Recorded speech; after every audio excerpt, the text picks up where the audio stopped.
inaitwa Engineer Marcel Kimu, ni engineer wa madaraja katika mradi huu wa Iringa Msembe ambao ni mradi wa kujengwa katika mpaka kiwango cha lami kilomita 104 kutoka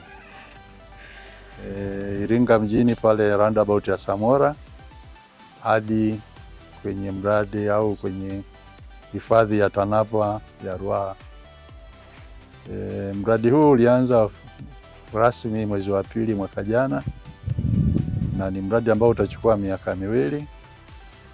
Kwa hiyo mpaka sasa hivi na kama tumeshaenda mwaka mmoja tayari, na kwa maendeleo mpaka sasa hivi tumeshapata asilimia karibu 29 ya maendeleo ya mradi mzima, na kazi ambazo zinaendelea katika mradi huu kwanza kipande hiki cha nyinyi kimegawanywa sehemu 3 kutegemeana na usanifu wake ulichelewa kuanza na kufanyika na hiyo design review kukamilika. Kwa hiyo kuna kipande cha kilomita 0 mpaka kilomita 50, hicho kilikuwa na kuhusisha mambo mengi ya compensation. Sasa kule tuliona tuanzie kwenye kilomita 50 mpaka 104 kwa ajili ya ni kipande ambacho kilikuwa hakina mambo mengi ya kufidia.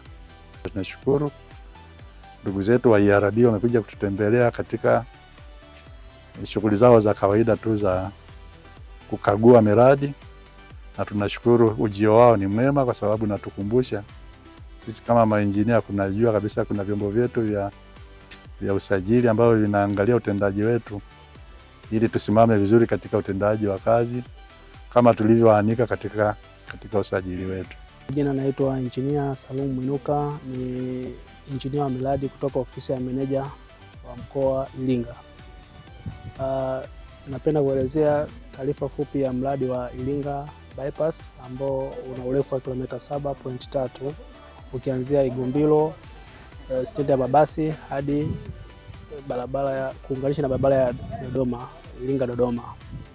Kandarasi ameshakwisha fanya kazi mbalimbali kama vile kujaza kifusi, lakini pia kukata mwamba na kujenga madaraja. Napenda kuchukua nafasi hii kuwashukuru IRD kufika katika mradi huu ili kuweza kufanya ukaguzi wa kila siku na kusisitiza mambo muhimu kwa wahandisi wanaohusiana au wanaohusika na ujenzi wa miradi hii. Mimi naitwa Engineer Eric Nestori, tuko hapa Iringa katika ukaguzi wa miradi mbalimbali inayoendelea ujenzi, na pia tuna zoezi la kuisha leseni kwa wahandisi ambao leseni zao zimeisha muda wake, ambao zoezi litaendelea pale Mbeya mjini katika ofisi za TANROADS Mbeya.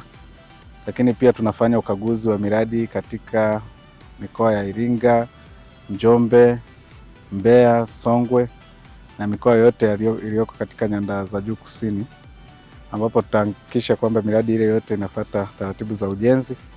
Kwa leo tumeanza hapa, tumekagua katika miradi inayoendelea hapa, miradi ya barabara katika mkoa wa Iringa.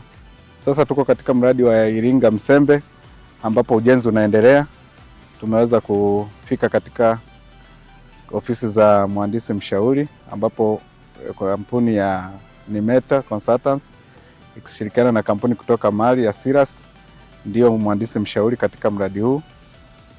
Mradi unaendelea vizuri. Tumeweza kukutana na mhandisi mshauri ambapo tumepata taarifa mbalimbali zinazohusu mradi huu, lakini pia tumeweza kukagua vibali vya wahandisi wanaofanya kazi katika mradi huu, kuhakikisha kwamba wahandisi wote wamesajiliwa na bodi na pia wanazingatia sheria na kanuni na taratibu za ujenzi. Pia tutaendelea katika miradi mingine ya maji, miradi ya barabara, miradi ya ujenzi wa majengo na miradi yote ambayo inatumia wahandisi kama wale wote tuliowasajili na wanaosajiliwa na bodi ya usajili wa wahandisi.